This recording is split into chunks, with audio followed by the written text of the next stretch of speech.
என்னை தேடும் இறைவனே, உம்மை நாடி வருகிறேன். என்னை தேடும் இறைவனே, உம்மை நாடி வருகிறேன். இன்றைய தியானத்தின் தலைப்பு திருமதி லோத்து. வாசிக்க வேண்டிய திருமறை பகுதி ஆதியாகமம் 19வது அதிகாரம் முதல் 26 வசனங்கள். திருமதி லோத்து. லோத்தின் மனைவியோ பின்னிட்டு பார்த்து உப்புத்தூண் ஆனாள்.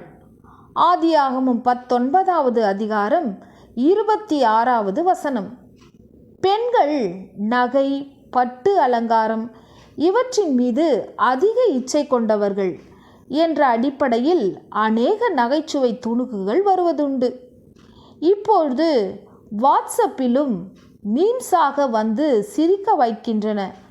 அதில் 100க்கு 100 உண்மை இல்லை என்றாலும் உண்மையே இல்லை என்றும் சொல்லிவிட முடியாது.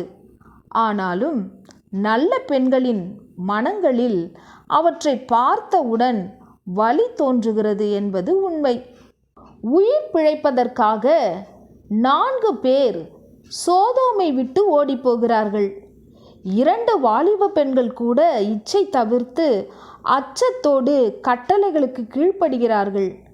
லோத்தின் மனைவி மட்டும் மனதை அடக்க முடியாமல், பழைய காரியங்களை மறக்க முடியாமல் பின்னிட்டு பார்த்து உப்புத்தூணாகிறாள். அந்த தாய் பின்னிட்டு பார்த்ததற்கு காரணம் என்னவாயிருக்கும்? பழைய பாவத்தாசை வந்திருக்குமோ? அந்த சோதோமிலே மாயா பஜார் போன்று பெரிய பெரிய மால்கள் இருந்திருக்குமோ? ஊர்க்கதைகள் பேசி சோம்பலை சுவைக்கும் தோழிகள் இருந்திருப்பார்களோ? இன்று பெண்களை பின்னிட்டு பார்க்க செய்யும் காரியங்கள் எவை? அலங்காரம், ஆடம்பரம். அதுதான் அழகு கொடுக்கும், அந்தஸ்தையும் கொடுக்கும் என்ற ஞானமற்ற கருத்து நமக்குள் இருக்கிறது. மனைவி அதிகமான நகையை போட்டுக்கொண்டு தன்னோடு வந்தால்தான் தனக்கு கௌரவம் என்று கருதும் ஆண்களும் இருக்கிறார்கள். நகை உயிருக்கு ஆபத்து விளைவித்தது என்பதை சொல்லும் எத்தனை செய்திகள் வந்தாலும் மருமகளுக்கு 100 சவரன் போடுங்கள் என்று கேட்கும் மாமன் மாமியாரும் நமக்குள் இருக்கிறார்கள். பின்னிட்டு பாராதே, பின்னானவற்றை மறந்துவிடு என்று சொல்லும் வேதமே நமக்கு உண்டு. கிட்டாதாயின் வெட்டன மர என்று சொல்லும் நல்ல பழமொழியும் நமக்கு உண்டு. சோதம் கொமோரா ஆக்கினையின் அடையாளம். அந்த ஆக்கினையின் மீது ஆசை வந்தால் பின்னிட்டு பார்க்கலாம். சோதோம் கொமோரா ஆக்கினையின் அடையாளம். அந்த ஆக்கினையின் மீது ஆசை வந்தால் பின்னிட்டு பார்க்கலாம். இச்சை பாவமாகி மரணத்தை பிறப்பிக்கும்.